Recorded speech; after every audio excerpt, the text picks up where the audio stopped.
Well, good morning. Welcome to today's webinar on service resilience and software risk with Jill Ringland and Professor Ed Steinmuller. I'm delighted to introduce the session today, and I'm sure we'll have a lively session.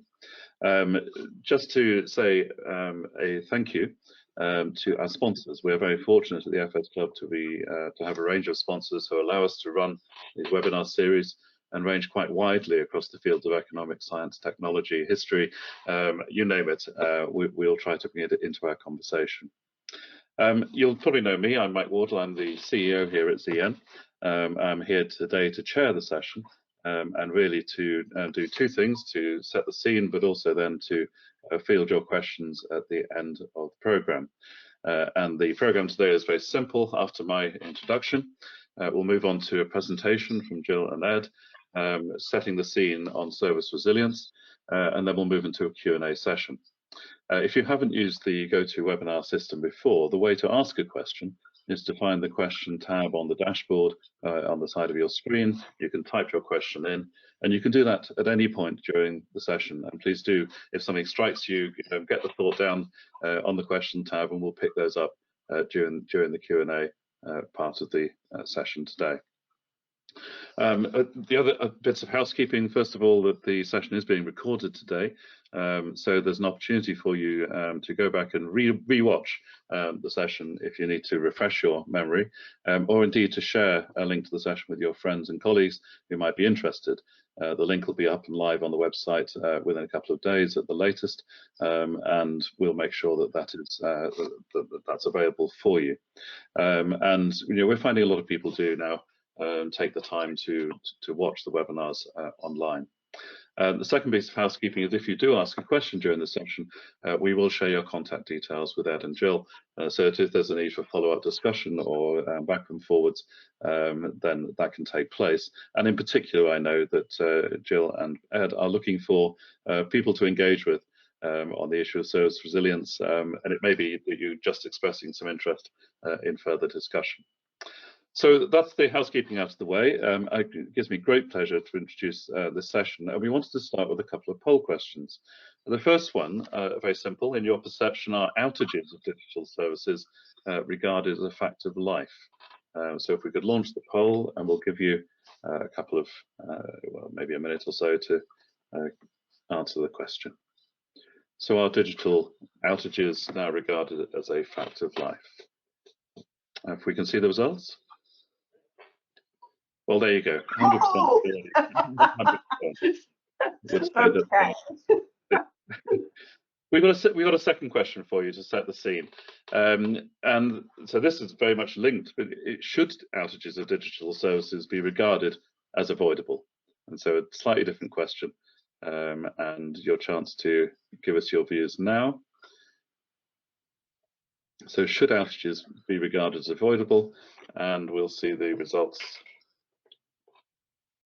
Almost 100%. We're over 90% in terms of the response. So that sets the scene. Jill and Ed, over to you for your thoughts and presentation. So yes, good morning. And picking up what Mike said, this is the second time we've done a webinar with Long Finance on this topic as our project has progressed. We had a tremendous set of engagements after our first one with people who've since worked along with us, which was delightful, as well as lots of useful inputs, and we're hoping for the same today. Just as a matter of detail, yes, I'm Jill Ringland, and Ed and I will be sharing this presentation between us. For the next slide, I will just describe the agenda, which is real simple. We'll do a bit about the background, just a few minutes, and then we'll start to think about what can be done. Because we, like 91% of the audience, think that actually there ought to be some things that can be done. So we'll be discussing those and raising a couple of areas where very specific things might help us move the thing forward. So on the next slide, starting the background, it was back in 2020 that I published with Tricia Lustig a pamphleteer called Global Risks is Software the Flieg in de Soep.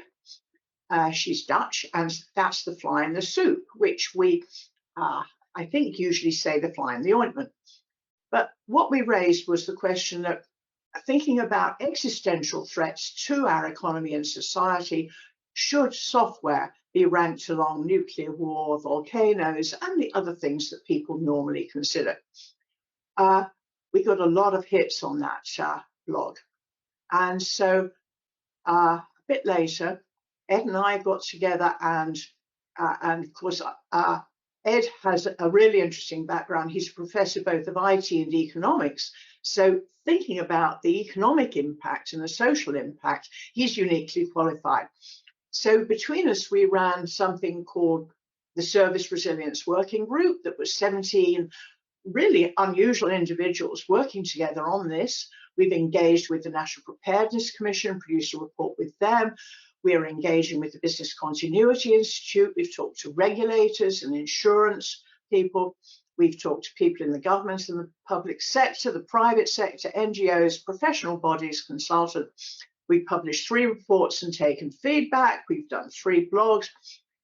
The reason I'm going through this is to say, this is not some random jottings of a couple of people working in their studies with, nice cushions in the background. This is actually based on the best possible soundings of people who know about this stuff and are anxious about it.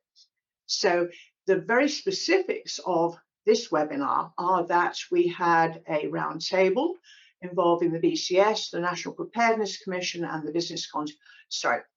BCS is British Computer Society, as was, and the Business Continuity Institute, and came up with some recommendations. There will be a report later this month, but that is where we've got to, and we're going to be asking for help at the end. And I think I switch to Ed on the next slide, please. Right, so why is there a high level of interest in resilience now? Well, there are a variety of answers. My favorite is that the pandemic revealed to us all the problem of the fog of crisis and the problems of crisis management. If you're better prepared for the crisis, you'll be better prepared to manage it. And so the UK has established a resilience framework with the plan to strengthen underpinning systems that provide the resilience to all risks. And it's built around 3 fundamental principles. We need to have an understanding of the risks that we face, that we must focus on prevention and preparation, and that resilience requires a whole society approach. Well, of course, this is in a way a bit predictable rhetoric, and the problem is who and how that can address these issues, which is one of the things that we'll talk about.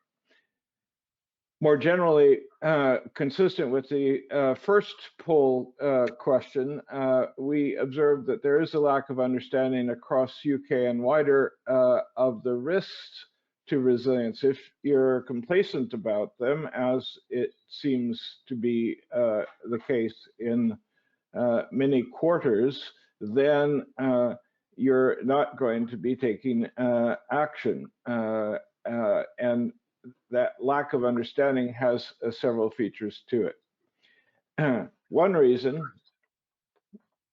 next slide please, is that most of the software used by organizations in the UK actually originates outside of the UK. That is, things like open source, which of course there are UK participants in, commercial off-the-shelf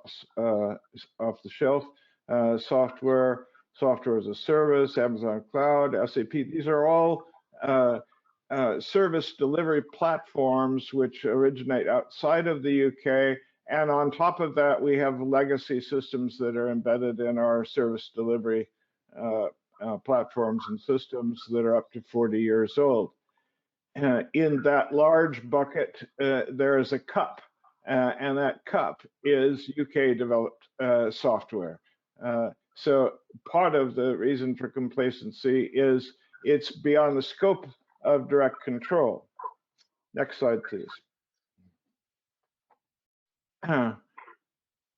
But nonetheless, software failure is an important factor, and it is becoming more important because of particular trends. Digital system complexity is capable of producing software failures, and the complexity of our systems, the interdependence of our systems, the variety of things that are being incorporated into our systems are all creating a greater complexity, and that has the possibility for emergent properties of complex systems, what are called natural accidents. More people are using the services delivered through software. We now have an explosion of efforts to harness AI, which bears its own risks. And we can observe the increasing service outages. It's a rare week that goes by that we don't encounter a service outage, most of which can be traced back to some form of software or IT failure. And looping back to the pandemic, the lessons from the pandemic indicate we need to consider resilience across. I would stress here events are a big driver in understanding the importance of software failure for resilience. Cyber attacks, the incidence of Capita's loss of data, national air traffic systems failure, all indicate how services can be dramatically taken out by software problems. Next slide, please. So what can be done? Well, the traditional approach, and this is a approach that's still prominent. So when we've consulted with DSIT about the issue, they come back to the idea that we can improve resilience by improving software components. However, as computer professionals, we realize that this has been going on, this attempt to improve software components has been going on for half a century. And although progress has been made, there are still, it is not probable that they will be, that this will be an entirely effective technique, because services are delivered by these tightly coupled digital systems, the software developed outside, and the contracts for software are usually under the terms set by suppliers. So this means activities to improve the standards of software development or measure software component quality are not alone able to reduce software failure or improve service delivery in any relevant timescale. This is a key message. So what can be done? Next slide. I'm going to give you a little background to the recommendations, and then Jill will present the recommendations. In effect, this background is a kind of recommendation to organizations because it reflects our findings as to what works. Okay, next slide, please.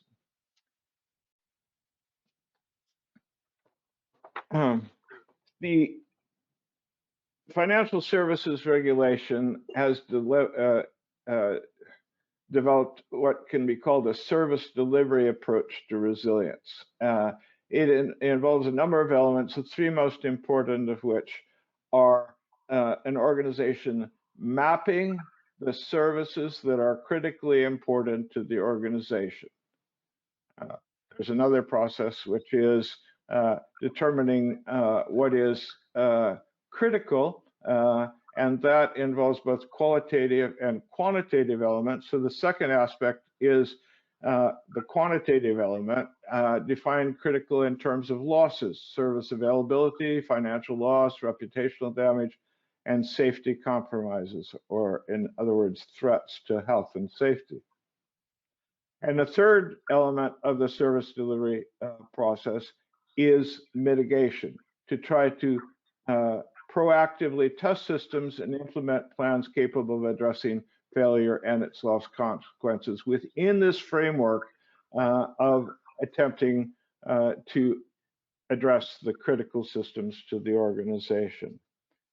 This is different than a components-based approach. It takes the end result or the consequences and works backward to improving on resilience. And to give you an idea of how this then becomes operational, next slide, please.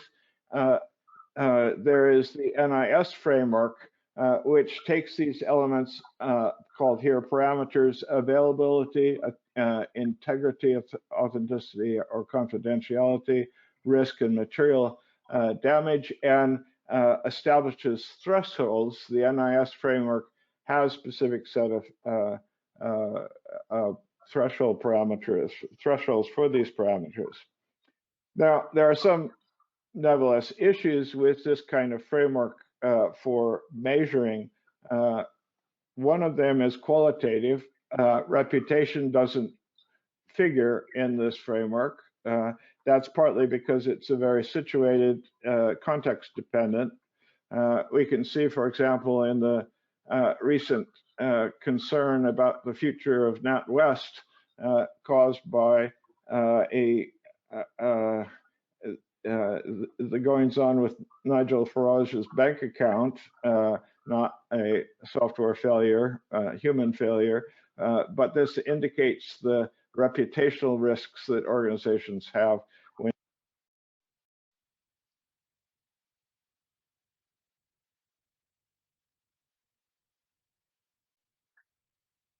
Ed, your sound has gone.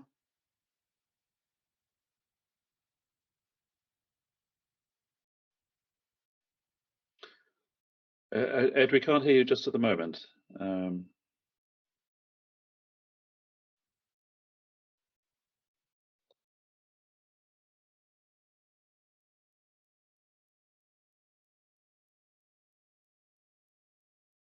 Ed, we still can't hear you just at the moment.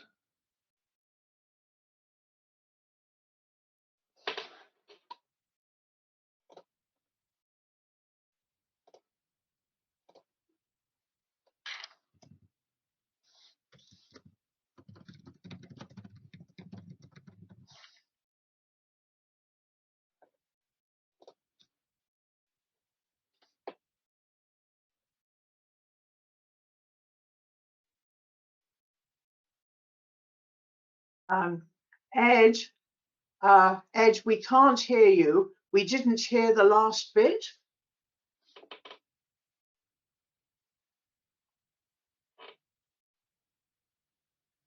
I think maybe, Sasha, we should go on to the next slide.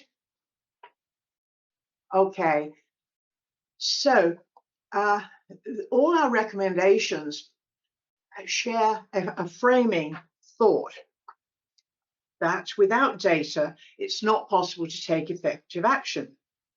We know that government publishes data on the cost of road accidents, for instance, and from various estimates and studies, we believe that the cost of software failures is considerably in excess of that of road accidents, but we have no measurements.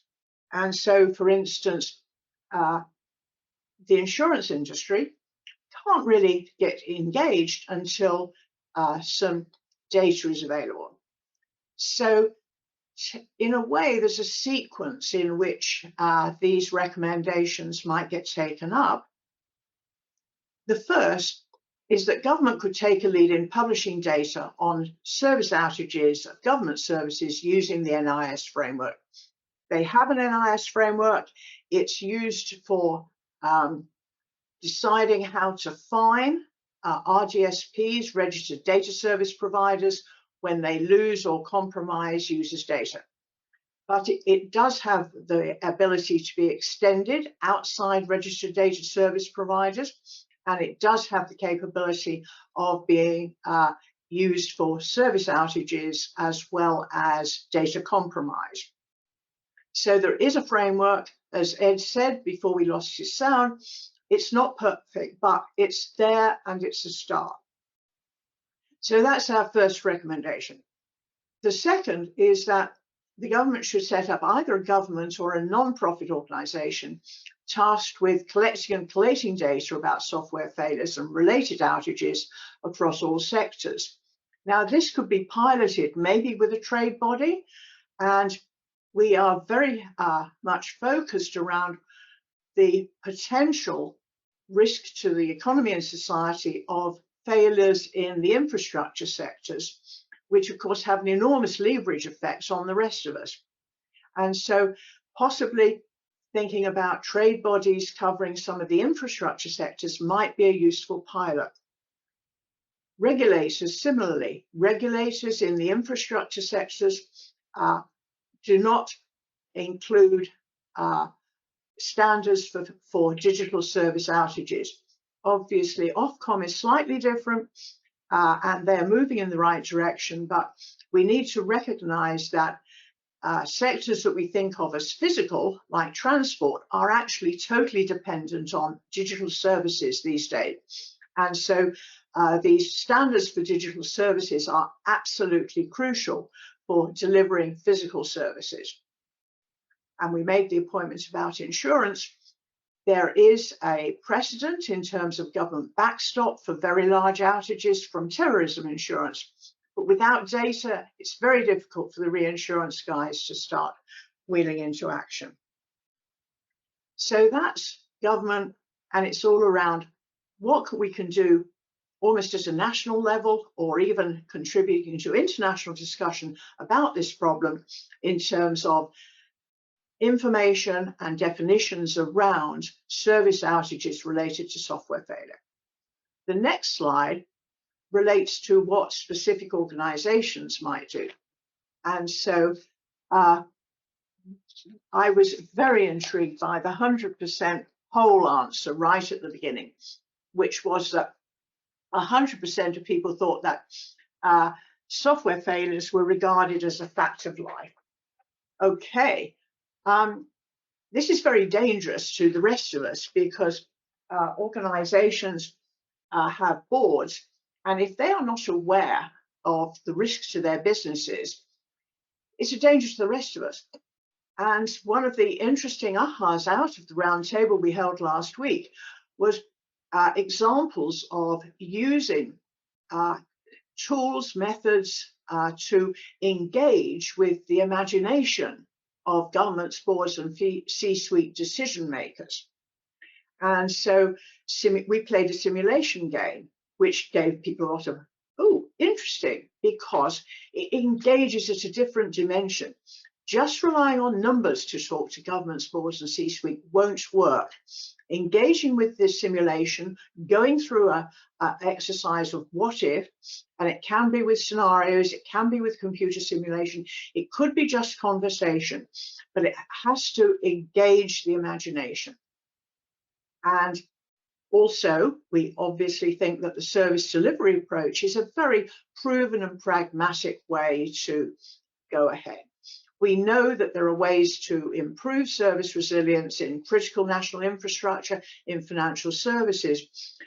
It's moving the knowledge of those methods into the sectors which are crucially dependent on digital services, but the decision makers don't yet realize it. So that's the first area.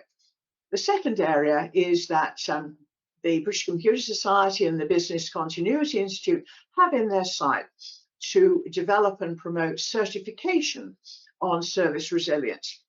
This is allied to work in the standards bodies because certification does need standards. There's a precedent in Cyber Essential certification of how this might work. 38,000 people have been through that.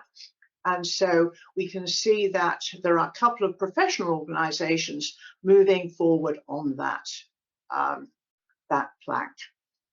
So I think, Sasha, we're ready for the second poll.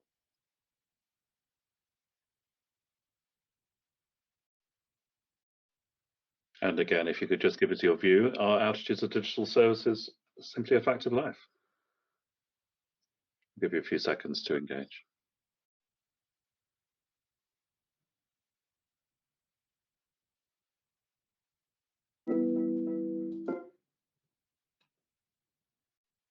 And still at 100%. So we haven't managed to shift that. Oh, we didn't want to change their minds because we think that, you know, that's our crucial hurdle.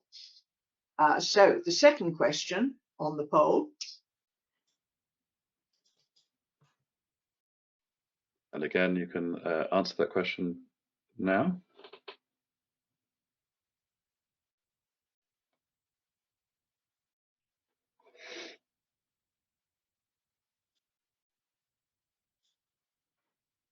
Thank you very much. Oh, so it's a slight change, but still at over 80% there. Okay. Right.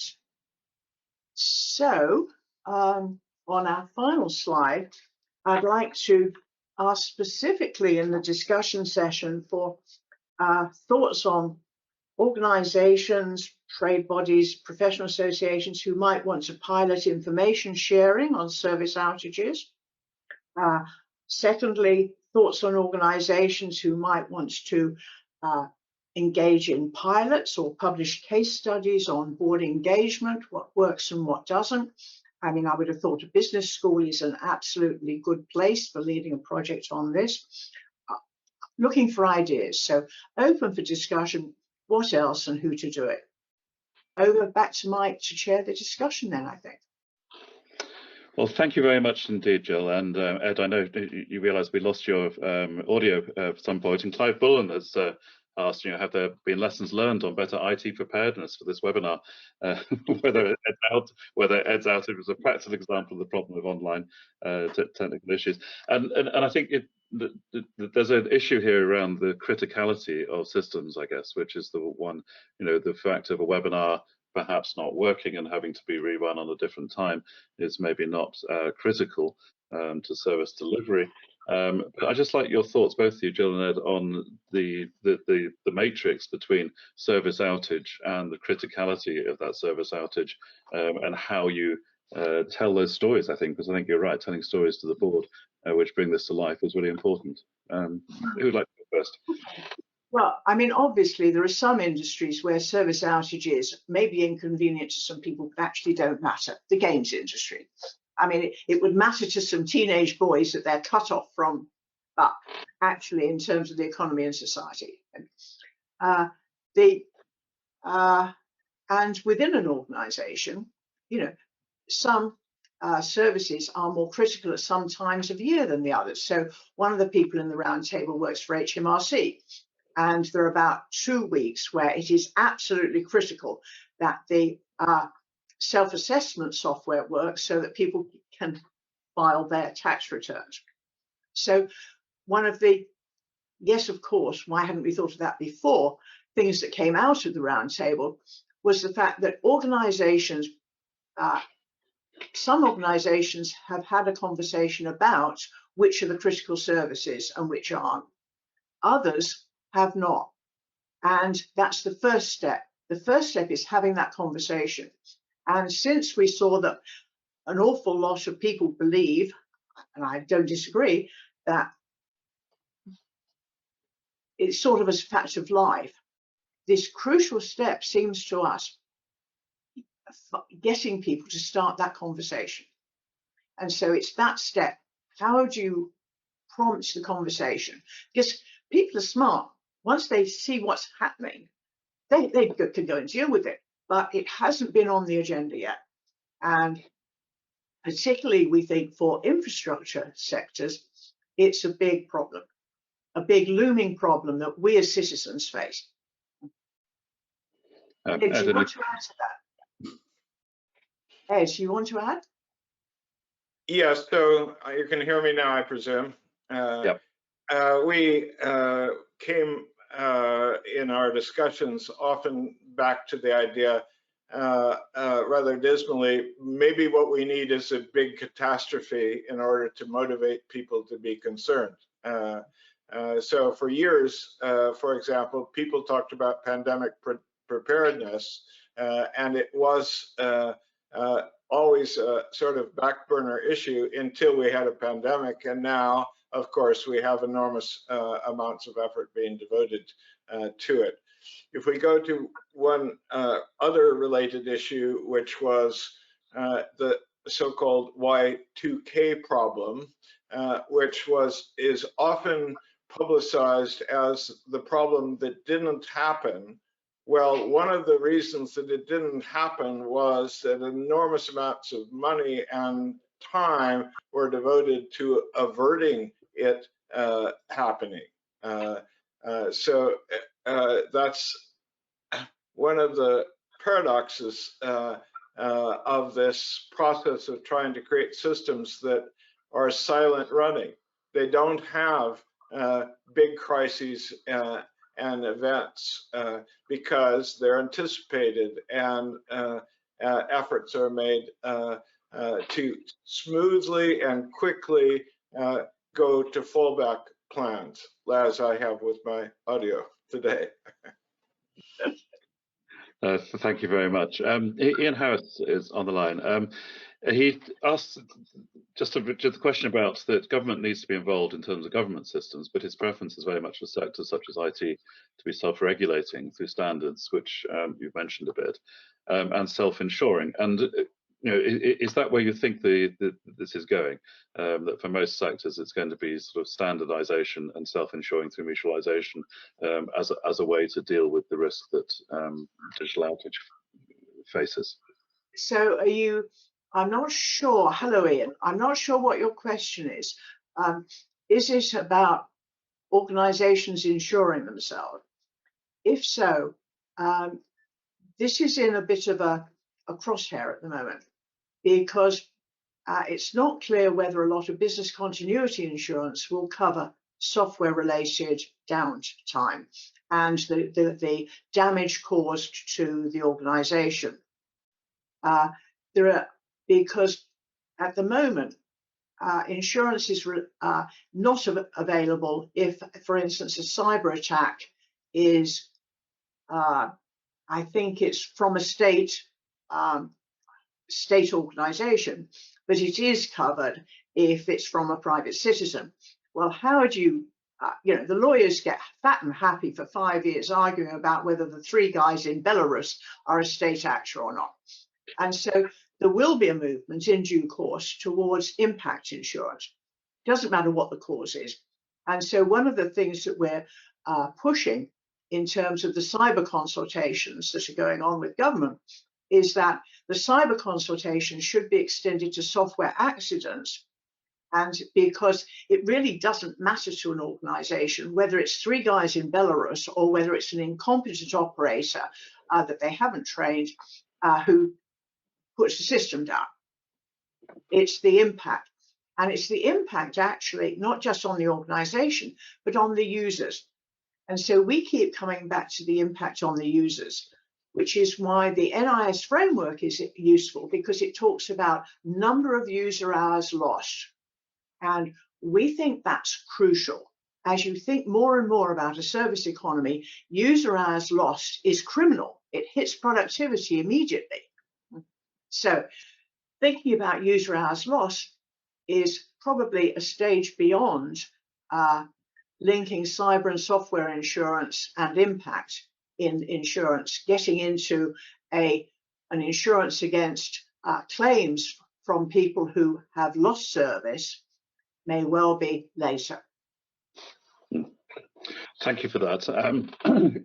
Chris David just asked, given the view clearly expressed in the audience that outage kind of is seen now as a fact of life, how do we get the issue taken seriously, not only government but but also other major organizations, and asking whether we need to build the financial case?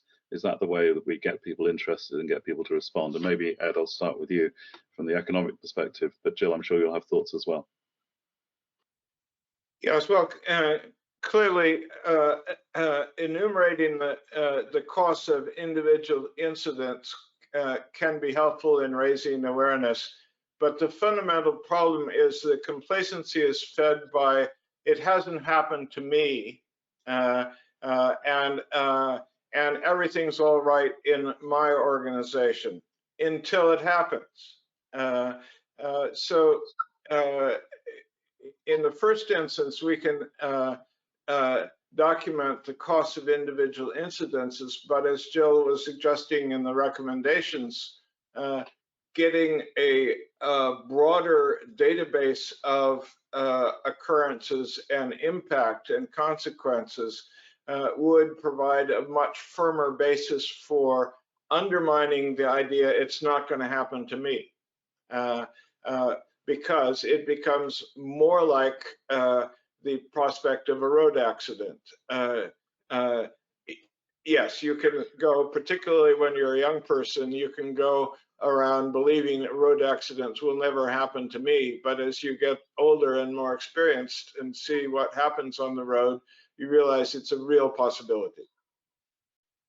And so picking up on that, Liz Varga, who's a professor of infrastructure at UCL, is very clear that in the infrastructure sector, and this also came up in interviews with the Scottish office, that in the infrastructure sectors, there is a big disconnect between legacy systems which work reliably at what they were designed for, and bolt-on systems from other organizations that have totally different failure characteristics. And that it's really lethal, this intersection, because it's the bought-in components haven't been designed to the same standards, and the legacy systems are running out of oomph. And so thinking about coming back to the infrastructure industries, how do we tackle the infrastructure industry and get the message through to them that these things are going to bite them in the bum? Absolutely. We don't know when. And as Ed says, maybe we need a big disaster. But certainly working with National Preparedness Commission, they get worried because they know that, for instance, if there are certain sorts of electricity failures for 3 days, the refrigeration systems across the country would have failed and our food supply chain would have been corrupted. So we'd have to throw away food stocks, and leading to shortages and so on. So this is important for organizations who don't think about their software systems. Yeah, so two thoughts come to mind. The first is people manufacturing complicated machinery now, picking up components from different places, all have to be brought together in a single computer system to manage all the software that comes with all those components. So even a car nowadays has that problem. The second issue. Can I just add to that? Talking to one of the people we interviewed, he was aware of the number of software components in smart meters and the number of different suppliers of each of I think he said there were about a dozen different components that went together to make a smart meter. And each of those components had to have, for competitive reasons, 3 different suppliers. And so you work out the combinatorics, and it's a wonder that any smart meters ever work at all. End of. Chris David's followed up his question, just asking about whether this might work through the insurance industry. For example, making insurance cover dependent on organizations demonstrating adequate contingency preparation and planning, that organizations have considered digital outage risk as to make the insurance valid. Is that kind of mechanism one that you think might take off? Well, I think big organizations. That's part of the problem of coming up with appropriate insurance premiums. There are outfits now that protect you against cyber risks, but insist upon building a wall around you to intercept those cyber risks. When we talk about these natural accidents, it becomes a little bit more complicated for the insurer to specify what the company has to do in order to qualify. And even more basic, the insurer has a problem of what premium to set because of the lack of data. So nothing wrong with the idea that this can be addressed by insurance. And in fact, the existence of the Underwriters Laboratory, or the CE standard in Europe, is a great example of how insurers have pushed for standards precisely in order to reduce the risk, but also to gather data about the risks that are faced. So electrical fires were something that were recorded and therefore became the focus of attention. Jill. Maybe two things to add to that. It was very clear when talking to the reinsurers that most big companies have reasonable insurance cover. That would be, the FTSE 100 or 250. But once you get outside that, and of course, most of our economy runs on SMEs, they don't have the ability to ask for, or it's not financially viable for them to have insurance. That's a big risk in that soft underbelly. The second thing is that we don't have the process developed far enough yet to be able to say it will work.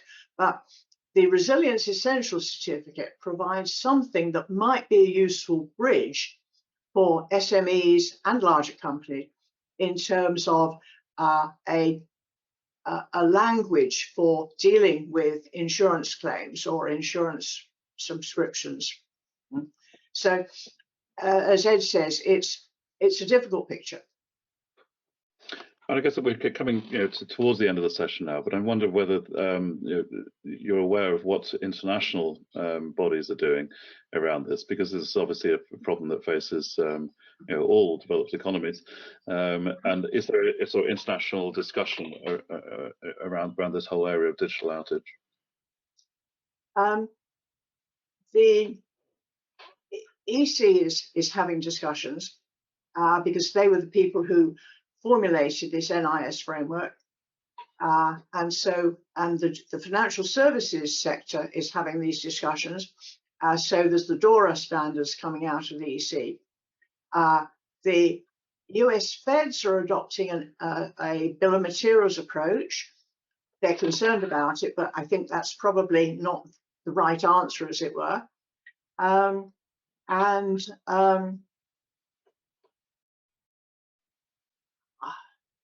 Oh yes, the international standards bodies, ISO, there are a couple of activities going on. One is chaired by a member of our working group, and that's about infrastructure resilience, which will include software, because she's been part of the working group.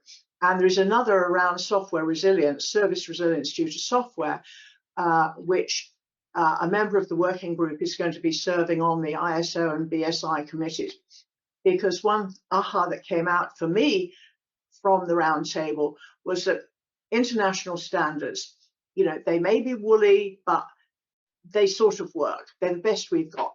And so getting behind the international standards activities is a yes and. Super. Ed, any final thoughts on internationalization? Well, just to add one more element from Jill's, if you are a data service provider of sufficient size who plans to provide your data services outside of the UK, you will fall under a collection of regulations with regard to data service provision, which are again oriented to resilience. So I'd come back to this issue that the small and medium-sized enterprises, of which are not only numerous and a dominant share of employment in the economy, but also for those people that still believe in conventional economics or mainstream economics, are key to making a competitive economy. We don't necessarily need more ultra large organizations in our economy to have an effective and competitive economy. Well, thank you very much. Time has beaten us, but thank you so much to Jill and Ed. I'll get a chance to thank them properly in a minute.